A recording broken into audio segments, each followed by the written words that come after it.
મિત્રો, દુનિયામાં અનેક દેશો એમની ડિસિપ્લિનને કારણે અને ટ્રાફિક સેન્સને કારણે દુનિયામાં વખણાતા હોય છે.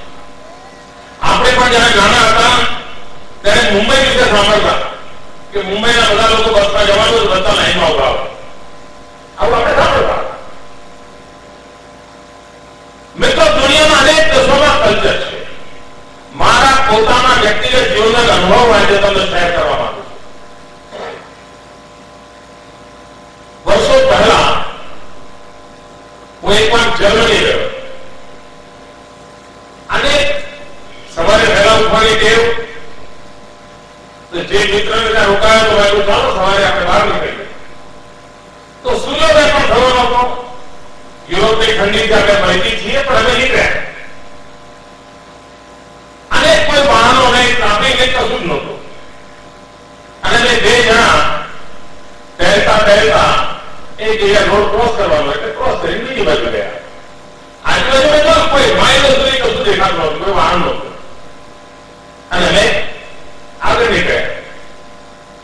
એક ભાઈ દોડતો અમારી પાછળ આવ્યો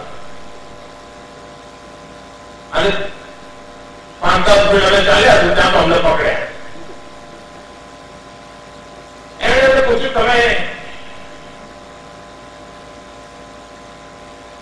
જર્મનીના કાયદા જાણો છો? શું થયું ભાઈ કે તમને ખબર નથી પડતી કે ત્યાં લાઈટ સિગ્નલ રેડ હતું અને છતાં તમે રોડ ક્રોસ કરીને આ બાજુ આવ્યા? તમે સહજ રીતે આપણે જે હિન્દુસ્તાની સ્વભાવ જેમ કહ્યું કે ભાઈ વાહને કહ્યું ને મેં બરાબર જોયું હતું અને પછી અમે ક્રોસ કર્યું નહીં કે તમે સાચા છો, પણ તમને એ ખબર પડે છે કે ત્યાં ફ્લેટની બાલ્કનીમાં બેઠો મારો છોકરો આ તમને જોયું, એની ટેવ બગડી જાય, મારા છોકરાના સંસ્કાર બગડી જાય તમારી આ ભૂલના કારણે. એટલા માટે હું 3 માઇલ દોડતો તમારી પાછળ આવ્યો છું. મહેરબાની કરીને આવું ન કરતા. એક નાગરિક કેટલો સચેત, સતર્ક